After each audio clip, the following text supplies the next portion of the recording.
our guest presenter, Maurice who comes to us with 9 years of amazing organizing experience in Long Island, both doing just issue-based organizing, electoral campaigning, and a bunch of other stuff that he can share with you. But today he's going to talk to us about engagement, the initial engagement, and how to agitate community members.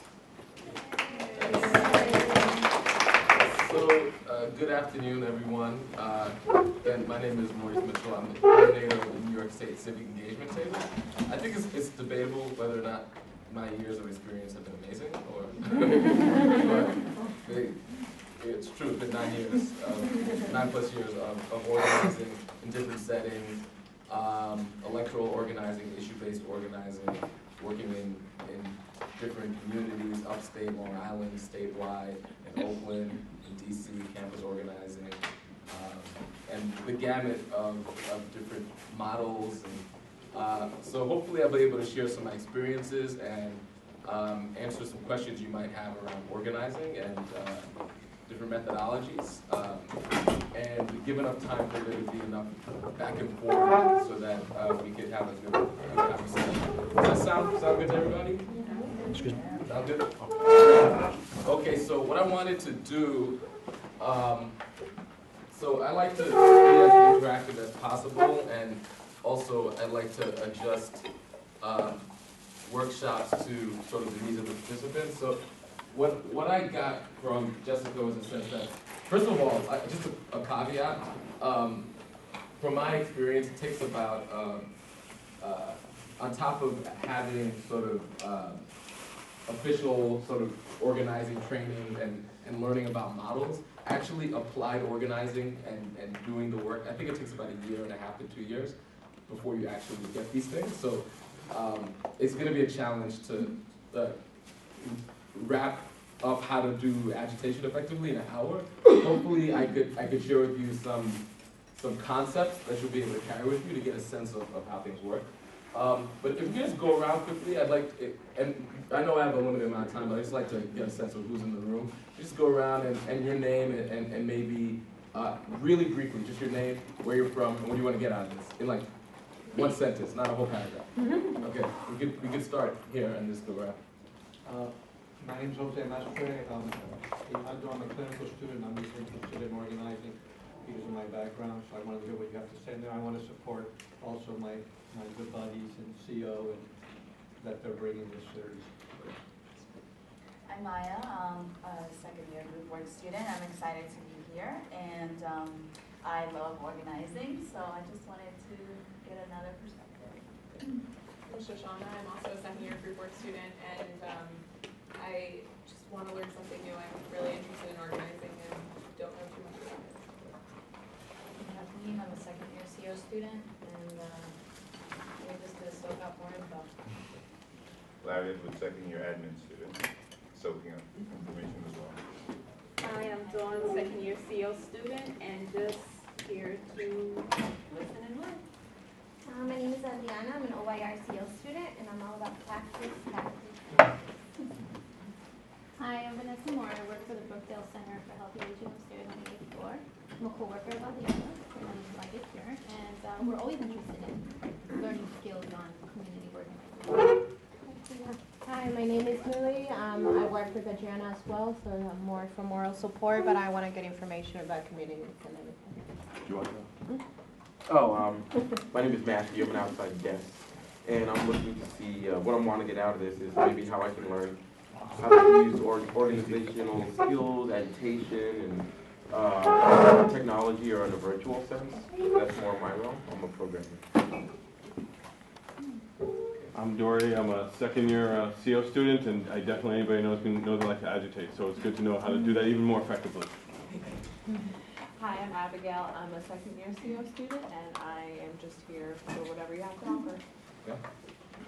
I'm Marissa. I'm a second-year CO student, and I just want to learn more skills. Rebecca, second-year clinical, and yeah, it sounded interesting. I'm Melissa, first-year clinical, and organizing came up in a recovery group at the Substance Abuse Center where I intern, and I'd like to see how those things can go to, how organizing and clinical work can go together. Sarah, I'm a second-year CO student. Again, want to soak up more info. Well, I'm Joe. I'm a second year CO student. I want to make more people angry about stuff. Interesting. Okay. I'm Katie, I'm a second year CO student, and this lunch series thing just seemed like a good idea, so I wanted to support it. Thank you. My name is Deliana. I'm a second year CO student also, and I'm from Bulgaria. And even though I've done organizing in many different cultures, still being here in the US, organizing is a very cultural thing. So I still don't know how the American people organize and agitate. And it takes time to find out.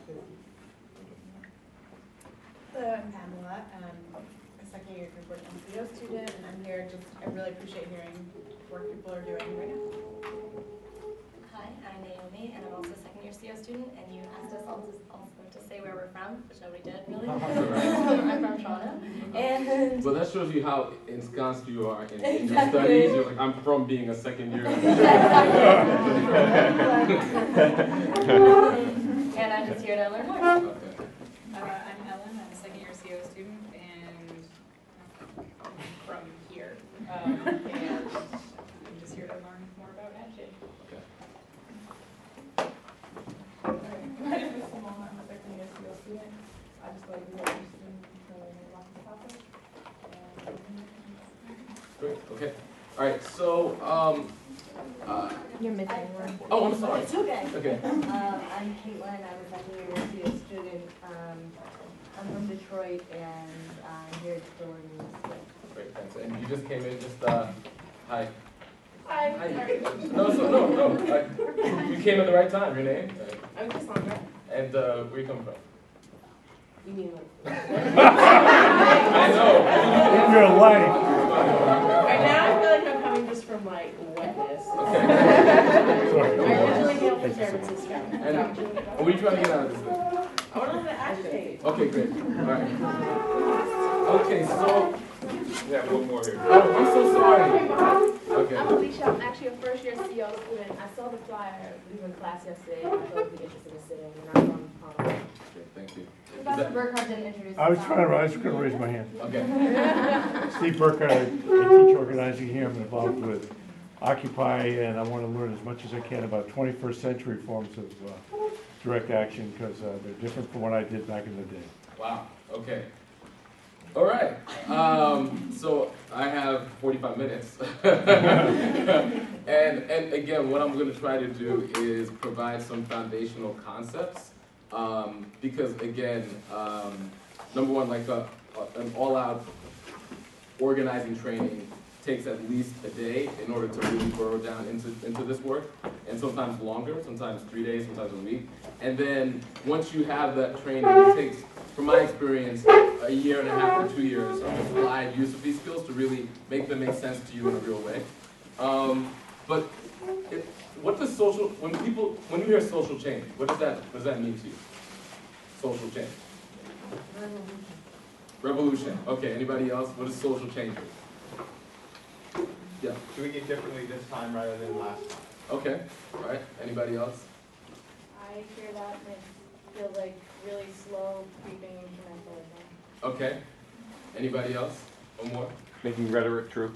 Okay, cool. So, I mean, you guys are all right? It's incremental reform, it's transformative, huge, revolutionary changes.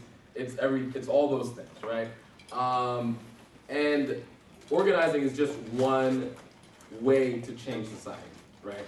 Can anybody give me any examples of ways that people try to change society? Like things that people do in order to make things change? Any example of tactics or things you may see on the news or things you might participated in that the goal? Marches. Okay, so marches. All right. Go on. Anybody else? Vote. Okay, voting, yeah. Petitions. Okay. Sit-ins.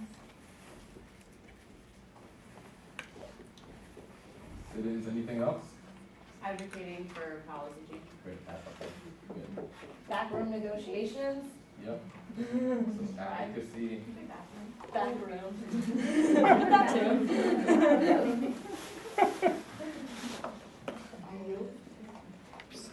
That Backroom stuff. Anything else? Great, strikes. Lobbying. Lobbying. Okay, we'll stop there. This is great. Strikes. Lobbying. Can add a few more, like using the law, like lawsuits, right? It's a very American. Let's see, boycotts. I'll just add that. Okay. Okay. So all of these are ways that people try to interface with society in order to change things, right? And all of these, some of these are tactics, all different tactics, but the goal is to change stuff, right? And there's organizing, right?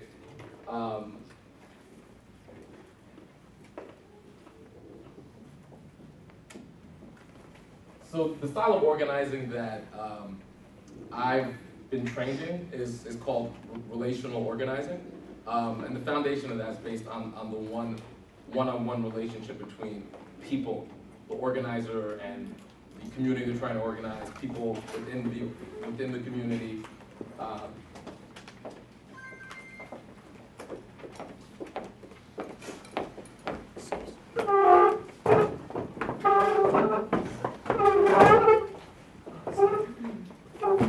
A lot of times, when we're trying to change stuff, when we're trying to change society or move things, an organizing strategy will be related to maybe a lobbying strategy, or a strike, or a boycott. So all of these, or backroom deals, right, or any of these things, right? I'm pretty agnostic. I don't think any of these things are good or bad. They're just tactics that we could use in order to advance our agenda, right? And organizing is a specific tactic that has a specific definition. So the way that I understand organizing, and there's many different models, but the model that I'm most acquainted with, the significant difference, let's say, between organizing and advocacy. An advocate is somebody who is representing the interest of another group, right? So I'll go and advocate for a group of people, and I will be their proxy. And I'll go. Let's say I'll go to Albany on behalf of, students, CUNY students, right? So I'm advocating on behalf of CUNY students. I may not be a CUNY student, right? But I'll be entrusted with the needs of CUNY students, and I'll go and do that, right? And that is effective. That works, and I've been involved in advocacy, right? The difference between, let's say, advocacy and organizing is that organizing is about the most directly affected people, right? Using their own experience in order to directly deal with the issue that they're facing, right? So it would mean, in the example of CUNY students, could somebody give me an example of what that would mean? Let's say CUNY students and tuition. Is that something that interests you? Okay. So I just want to draw this distinction between an organizing approach to dealing with tuition and an advocacy approach, right? So an advocacy approach might involve me going to Albany in order to talk to a bunch of state senators around it. What would an organizing approach look like in relation to CUNY tuition? It would look like what we actually have been doing in the last 2 years, organizing a group inside, taking part in marches and rallies, doing a teach-in for other students to give information on the struggle. And did you go directly to the decision maker? Were you able to interact directly with the decision maker? So let's say, like, were you able to interact with the governor or an elected official or anybody like that? Partially, we testified on a couple of occasions at the public hearing with the Board of Trustees, which is... Okay, yep, exactly, exactly. So that's another piece of it, right? So it's the people who are most directly affected going to the individual, and usually it's the individual who has the decision-making power to change stuff, right? And asking that person directly, demanding that that person directly change it, right? So that's the distinction between organizing and, let's say, advocacy. They're both healthy tools, and in a social change agent's knapsack, it's good to have all these tools, and it's also good to understand the distinctions, right? Another really important distinction with organizing is that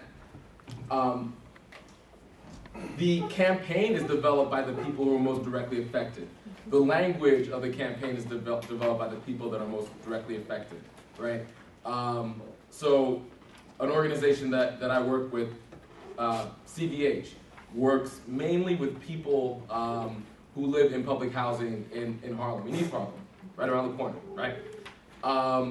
Their campaigns are not developed by staff people, right? The staff people play an important role, but their campaigns, the language of the campaigns, what tactics they use, when they use them, are actually developed by the folks that are part of the campaign, the community residents of the public housing, right? That's another very important distinction of organizing and, let's say, advocacy. Now, marches are very important, mass mobilizations are very important, but the reason why organizing isn't necessarily mass mobilization is the relationship, right? The one-on-one relationships that are essential, right? If I call a rally, I could hand out a bunch of flyers, I could put something out on Facebook, right? And I never have to interact one-on-one with folks, right? And I never have to build relationships, I never have to do the one-on-one agitation, and I could get hundreds of people to, let's say, go to an Occupy Wall Street rally, right? I don't have those connections with those folks, maybe the next day, I never see them again, right? So that's one of the distinctions between mass mobilizations and sort of relational organizing. Both are effective for different reasons, but they're different. Okay, all right. So what I want to do now. So is everybody clear about the distinction between organizing and some of these other things? Does that make sense? Okay, great. All right. So I want to do a little. I want to illustrate organizing for you in a different way. Can I just get like a few volunteers, maybe like five people? 5 volunteers, please. Okay, great. Yeah, if you could just form a circle here, please.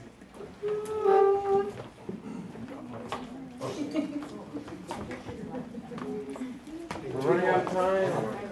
Okay. And 1, 2, 3, 4, 5. Great. 6? Yeah, that's good. Yeah. Great. 6. That's perfect. Okay. Form a circle. No,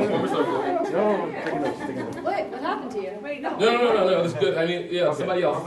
Yeah. Somebody else. Come on, Marissa. Yeah, I don't know. It's okay. Yeah. Time's a ticking. So, this is important. Sort of the impact of this is why I organize, and this is, I think, a very important impact of what organizing, the transformative ability of organizing, right? So, let's just say hypothetically, you guys are a bunch of CUNY students, right? Okay. Now, let's say hypothetically, was it the board of what? Regents, the board of trustees? Okay, I'm a untrusted. Okay, I'm a untrusted, right? Okay. So what I'm going to do, if you don't mind, okay, is I'm going to bully you, right? I'm going to tell you that all of these important sort of economic justifications for the fact that I need to increase your tuition by how many percent or whatever it is, right? Now, what are you going to do? Are you asking me? Yeah, what are you going to do? If you're bullying me? Yeah, I'm telling you that you're a lowly I'll student. probably like react, harshly, like with rhetoric or tell you why you're wrong and Okay. come back at you. Yeah, okay, so you are going to tell me why I'm wrong, right? Right. That means nothing to me. I'm still going to raise your tuition. what are you gonna do? Now? Yeah. I've got 5 of us. No, that's right. So, what are you gonna do? We're gonna organize to try to make you change your policy or convince you to change your policy. Show me what that looks like. What does that look like? Metaphorically, show me what that would look like. Or like Okay. as a team, we're Yeah. unit, we're not gonna like leave the other person behind or something? I think he should be. Sure, surround me, right? Okay. So, okay, and then now, I'm gonna sing a different tune. So, well, maybe we could have a meeting, or maybe we could set up a commission in order to talk about your tuition and sort of figure out, So powerful institutions benefit from us being isolated, right? And for us sort of being convinced that we are individuals and we're not connected to community, right? When organizing is good, what it does is it switches, it's able to switch certain triggers in our mind, right? Where we move from feeling like we're an individual, dealing with individual problems, like you guys can sit down, thank you, right? Like, I'm an individual student dealing with my individual tuition bill and my individual finances, right? To, wow, we're all students dealing with the same problem and it's systemic. This isn't my personal issue. This is like a systemic problem that if we all work together, we could challenge, right? So that's a switch that happens. Another important psychological and sort of emotional switch that happens is you go from feeling like, wow, stuff happens to me, right?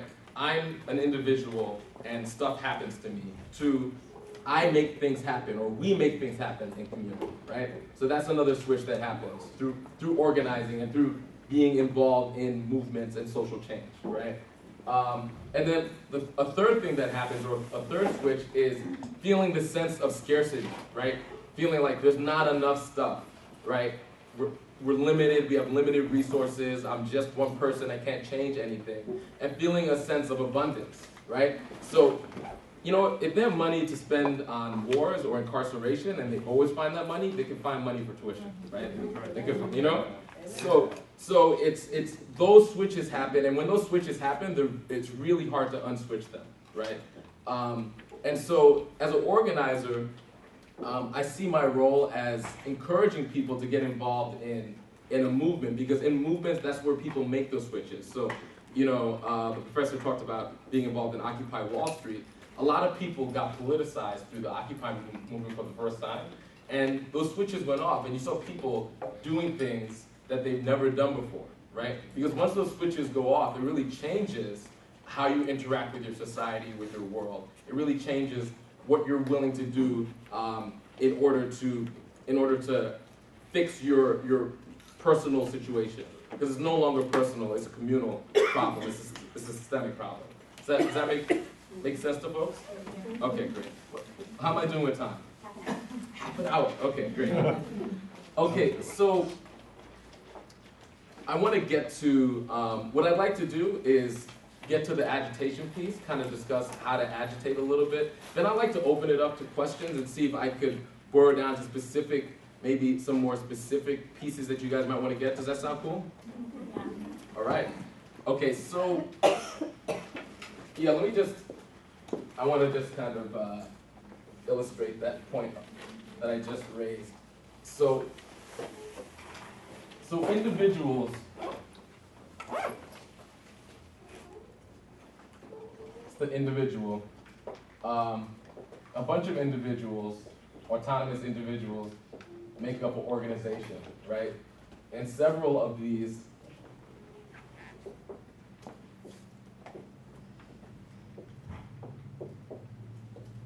make a movement.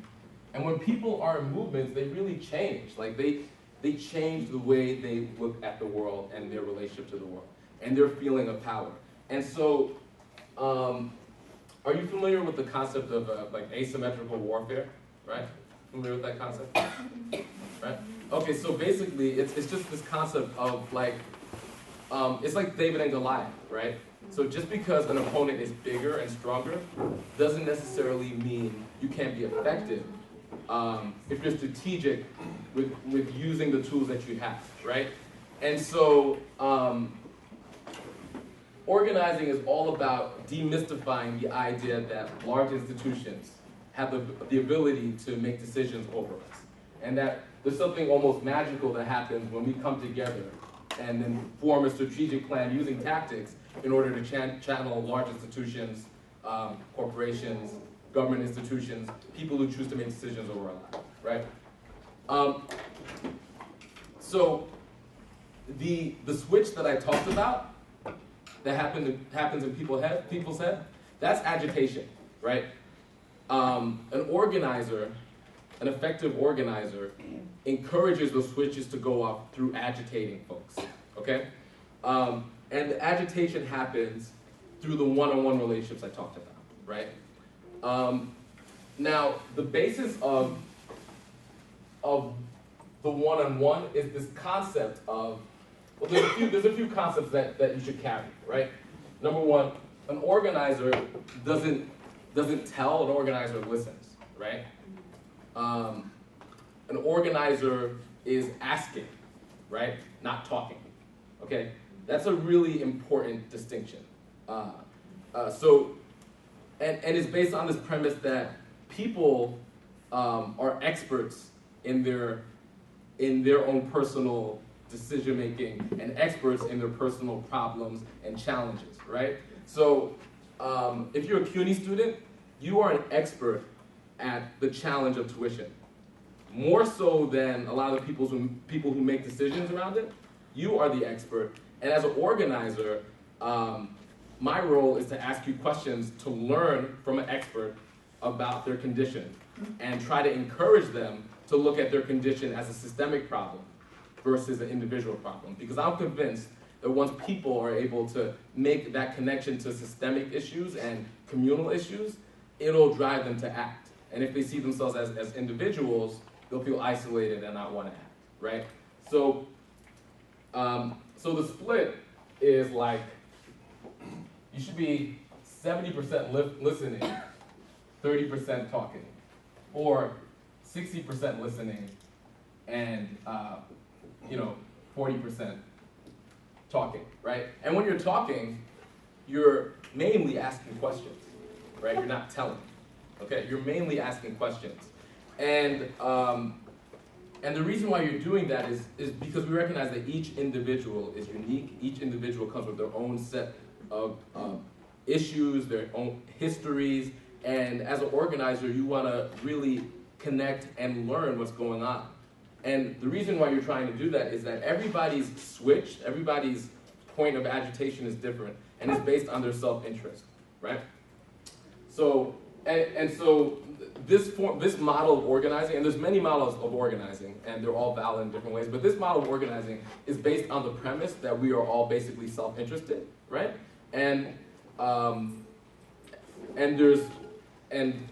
that is a condition of humanity. So the organizer should learn what the person's individual self-interest is, and then connect that self-interest to the commonly shared sort of societal problem that they're facing, right? And then the agitation will occur, right?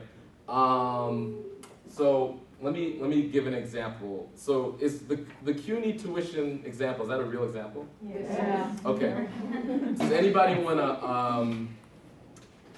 has anybody worked on that issue? Yeah? Okay. So I want to get a volunteer that would role play with me and be an organizer. Who wants to be a CUNY organizer around tuition? Wow. That movement is not doing well. Stand up, students. Okay, how's this? I'll be the organizer. Since I am an organizer. You just have to be a CUNY student. Y'all can do that one now. We already are. Exactly. I volunteered once though. Yeah, I'm okay with doing it again, but I feel like y'all should step up. All right. Okay. Thank you. Yeah, thanks. So We're going to do a little role play of a scenario where IB organizer would interact with you. All right. Let's see. Give me a possible scenario where a student, or where would I see you? Would I see you downstairs or something? Yeah, Another student? you see me downstairs in the red chairs. The red chairs? Okay, so I'm gonna see you in the red chairs, and I wanna sign you up for this trip to Albany that we're having to meet with the trustees. Okay? Okay. Oh, hey, how you doing? Hey. How's it going? Good. Hi, I'm Maurice. I'm with CUNY Students for Fair Tuition. Yeah, it's a group of us that got together because, we don't feel satisfied with the tuition hikes. Yeah, okay. Yeah, have you heard about it? Yeah, I did a little bit. I think I saw you guys' Facebook group or something. Yep, totally. So what's your name? I'm Katie. Katie, hi, nice to meet you. Nice to meet you. Yeah, so Katie, I think this is the first time I've seen you. Are you a CO student? Yeah. Yeah. I am. Okay. Yeah, me too. Yeah. I've been trying to organize a bunch of the CO students on that issue. How many years have you been going to school? I mean 2 years, but maybe with class on different days or something. Got you. What brought you to social work? Right? Oh, well, I've done community organizing in the past with mostly youth and was interested in building those skills. And I feel like social work opens up a lot of different doors if I want to pursue different things. Oh no, totally. Like I got involved because I used to do some work around immigrant rights, and then I wanted to develop some better skills and then kind of go back into that movement. So I totally relate to you. So what's have you been feeling the crunch on this tuition stuff? It's like. Yeah, I mean when I paid my bill for the semester, and I thought I had the whole thing paid, and then there was an extra like $325 on it, and I was like, I don't know where that came from. Yeah. That was unpaid. Was that a big deal for you? Yeah, I mean it's not a huge deal, but I definitely didn't plan for it. No, so. totally. Yeah, a bunch of my friends are pretty riled up over it. So you said you've been working with students, with young people? Or? Yeah, high school students. Okay. Mostly. So, what do you think about their chances of going to like a CUNY or something like that? Oh man, no, they ask me, and I always feel bad because I'm like, yeah, it's the most affordable option. But you guys should know it's going up, and when you graduate in 3 years, it's going to be worse. How's that make you feel? I mean, I feel bad because I feel like they're not going to have the same opportunities. Well, it pisses me off too. And like, that's one of the reasons why I've been talking to not just you, but everybody here in order to get involved with this movement, because I don't want to just be pissed off by myself. I want to try to do something about it. We need to get you signed up. You're like the perfect person to be a part of this. Like, we're going to Albany, and we think we have a fighting shot to actually stop the tuition hikes if enough of us get together. How long are you going to Albany? It'll be like for like 7 hours, but we're gonna have like sandwiches, and we're gonna play, fun games on the bus. It's gonna be cool, and it'll be great for like us CO students. Like we're always busy, we have all our different lives, but to get together and do something like this, and like actually like we're social work students, we should be like changing society, right? Let's do it now, right? That's true. How many people are going? Well, we need to get 50 people on the bus. And I've talked to everybody here. I plan on getting everybody here signed up, and we need you. Like, it's not going to work if one person comes, but if everybody comes, we can really do it. That's true. So can I sign you up? Can I sign up for like information? You can tell me more. Yeah, absolutely. But yeah, how's this? I'm going to sign you up, and I'm going to follow up with you like in 2 days, and I can give you all the information you need, and you can check the website. Sound cool? Okay. All right, yeah, cool. that sounds cool. All right. See? Okay. All right.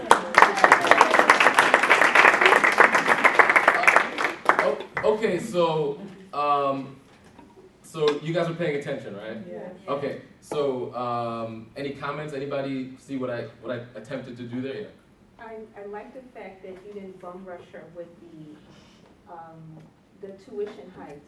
You really did that relational organizing. You tapped into her experiences before, where she currently is, and I just thought that was on point.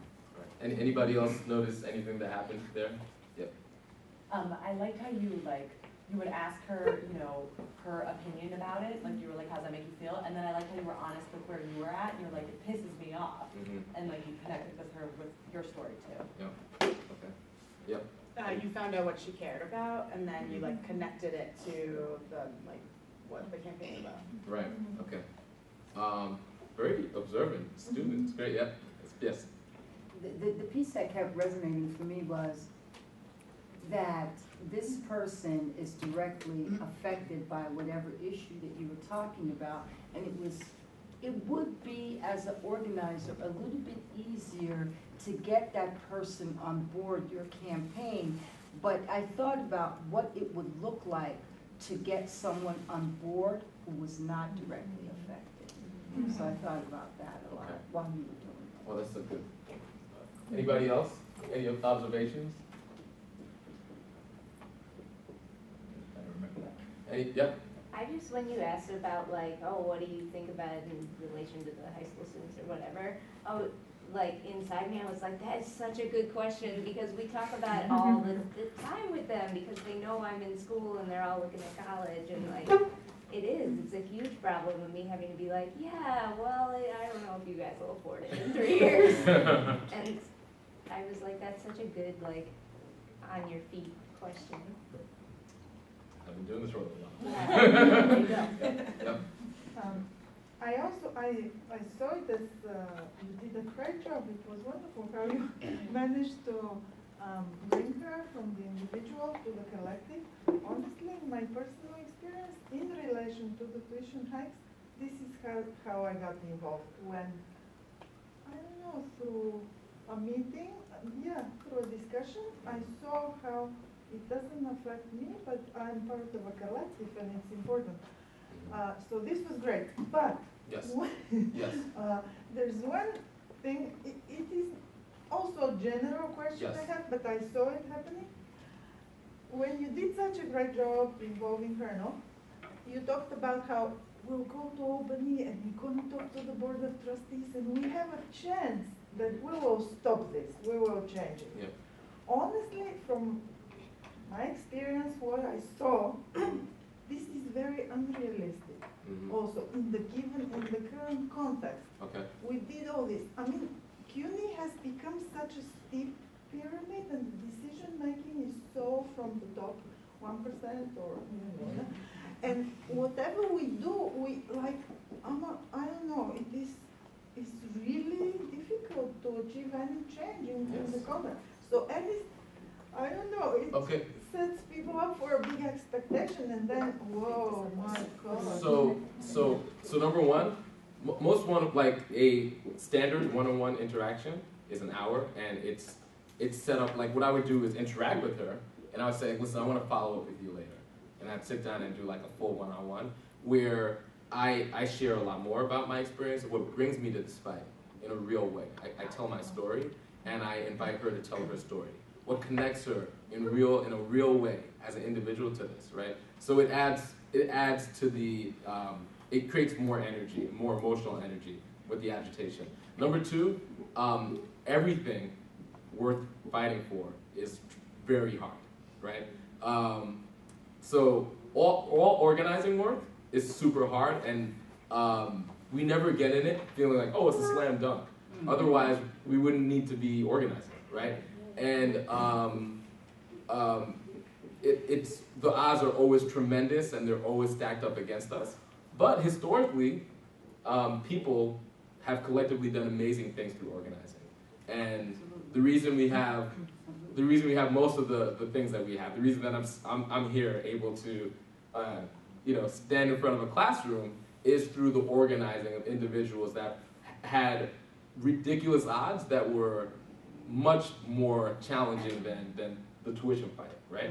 Now, I never get involved in something knowing I'm going to lose.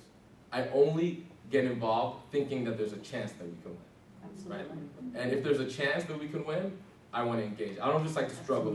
I like to win, right? And that's for another conversation around organizing, evaluating your fights and making sure that you're strategic, and also evaluating your resources and figuring out what you can win, how you can win.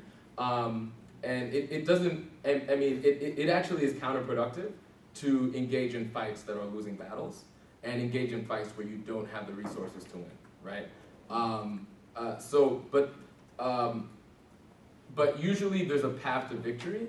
You just have to figure out what resources you might need to make it happen. Okay, so I'm gonna move on. That's okay with everybody? So one of the things what I want to point to, so an experienced organizer, when you're interacting with an experienced organizer, it'll feel like a free-flowing conversation, right? But from the perspective of the organizer, the organizing conversation is never chit-chat, right?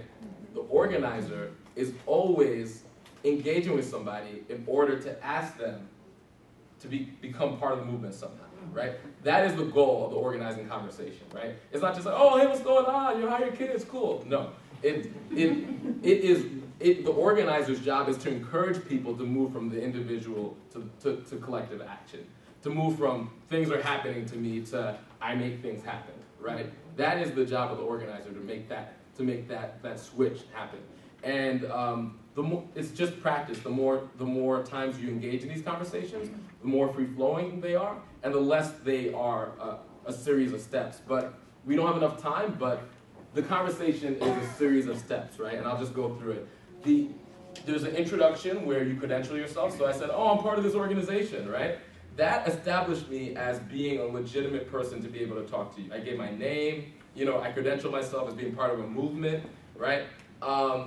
Then after that, I took a step back and I shared something about me and where I came from. So the organizer needs to share a little bit in order to create a space of comfort and trust for people to share, right? Then I stepped back and then it turned into a more interrogatory sort of dynamic where I asked questions about her. And I wanted to get a sense of where she was coming from, right? So I asked, in a longer organizing conversation, I would say like, hey, let's just take a step back, right? Because what people do, and this is not helpful, is in the very beginning of the conversation, they're like, hey, I want you to get involved in the rally. Like Thursday we're going, could you sign up? You take a step back, and if you have enough time, you take a big step back to the beginning. Hey, listen, I'd like to get a big picture sense of where people are coming from.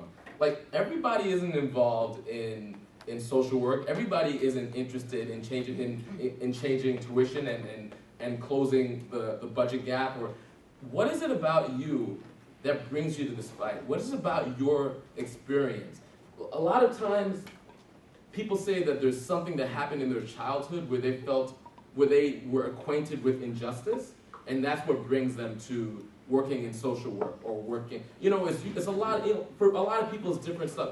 What is it for you? Is there any particular event or experience that you had that really brings you to social justice, or and people, number one, we all as humans, it's just part of the human condition, we love to talk about ourselves, and we love to share our story. And oftentimes we don't get a chance to share our stories, right? So the organizer is giving somebody an opportunity to share their story. And sometimes for the first time in their mind, connect their history to the contemporary fight for justice. And they're like, wow, when I was 11, my dad got laid off, and it was so unfair, and we really had to struggle.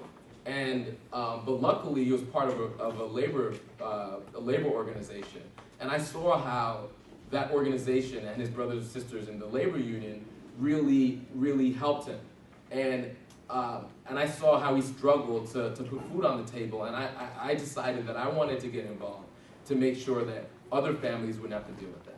And thanks for asking me that. I never even thought about that. That's why I do this work, right? So it's a deeply felt personal journey, right, that you need to connect to, right?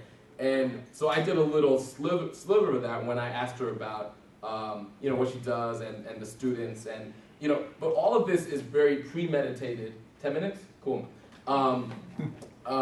And in my mind as an organizer, I'm thinking like, okay, what's your self-interest? Did I get it? Let me kind of dig a little bit deeper. I think something's here. All right, let me ask another question. Oh, okay, so something about the student. Okay, how do I attach it to, how do I tie that to this issue? How do I broaden that? How do I connect her personal relationship to these students this more global problem around tuition hikes or budgeting or austerity. Okay, this is how I do it. Let me ask you this. So those are the things that are going on in the mind of an organizer, right? It's very deliberate.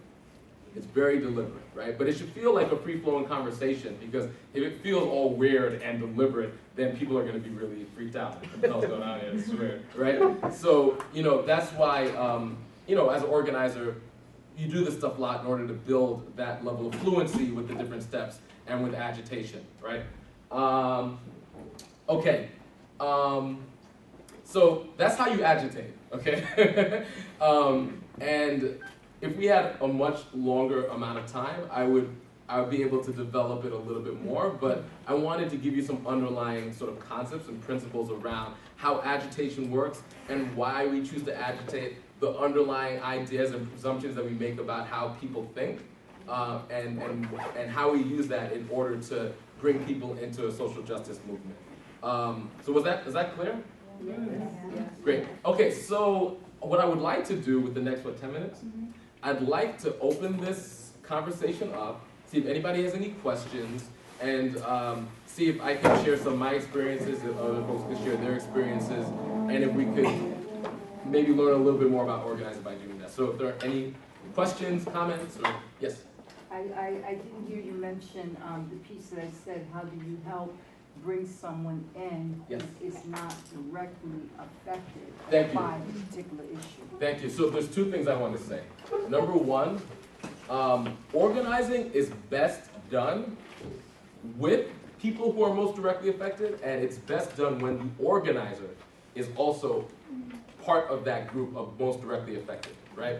So the ideal situation is, let's say I'm organizing CUNY students, the organizer would be a CUNY student, right? Sometimes that doesn't always happen, and you can still be an effective organizer and organize communities that you aren't from, but it is an organizing challenge, and it isn't the most ideal setup. The most ideal organizing situation is I am most directly affected, and I'm organizing other people most directly affected, right? Now, organizing allies is also a very important piece, right? So I'll give an example. I worked on a successful campaign to limit the size of a county jail in Suffolk County, right? They wanted to double the size of the jail, right? And we worked with the most directly affected people, which were the family members of incarcerated people, right? And we recognized that we had to broaden the campaign and include other people, allies, in order to be successful. So we actually found allies in unlikely places. So we had the family members, right? And then it was one person, but it was so effective. A really conservative woman, right? But who was very, very principled in her conservatism, right?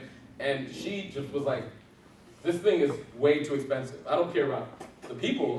And it was really expensive. It was like $500 million, right? And so I was able to do a few one-on-ones with her, and I got her on board with the campaign, right? Whenever we did press events, we would have her speak, and we would have other folks speak. And it was really effective in order to it was effective use of an ally in order to reframe the conversation. So the conversation was no longer about this marginal group of family members of incarcerated people. It was a coalition of family members of incarcerated people, middle-class conservative ladies with lapel pins that say "God bless America," and like everybody in between, right? And it worked. And I did the same thing. It was based on her self-interest, right? So she wasn't directly affected, but it resonated enough with her self-interest of wanting lower taxes and a smaller budget that she got engaged, right?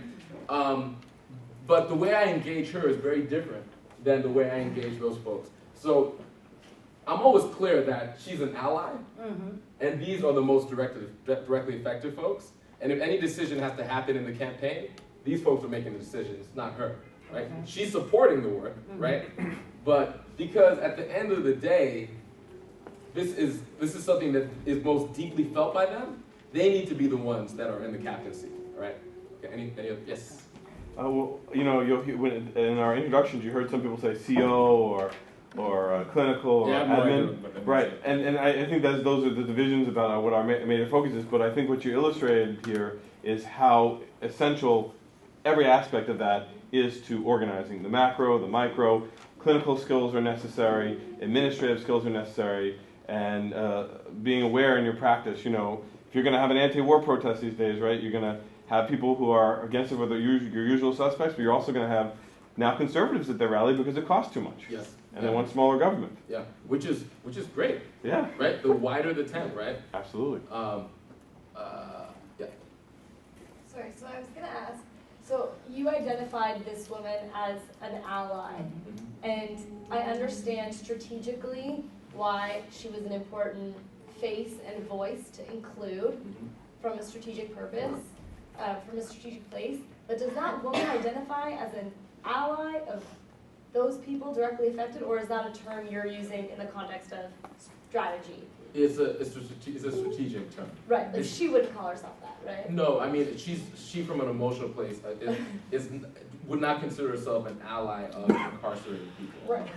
But I was talking strategically, like looking at a strategy chart, which is like a whole other conversation, right? Like we have a lot of tools that we use, like, and we have like that terminology deals with people who are not directly affected, that are part of the campaign, right?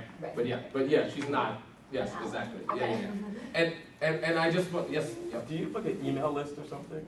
An email list? Like a piece of paper I could write my info on? I want to get more on this. Oh, okay. Sure. Yeah. If we can circulate something, yeah. Yeah. You talked at one point. I heard you say something about this particular model. Were you describing the asymmetrical warfare model, or were you?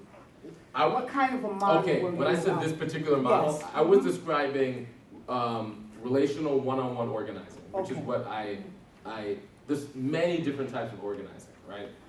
There's like straight up so organizing has been going on since the beginning of time, right? Just recently we decided to professionalize it. Great, I got a job out of it, wonderful. But organizing is just the idea of people collectively coming together in order to challenge stuff that they don't think makes sense, right? And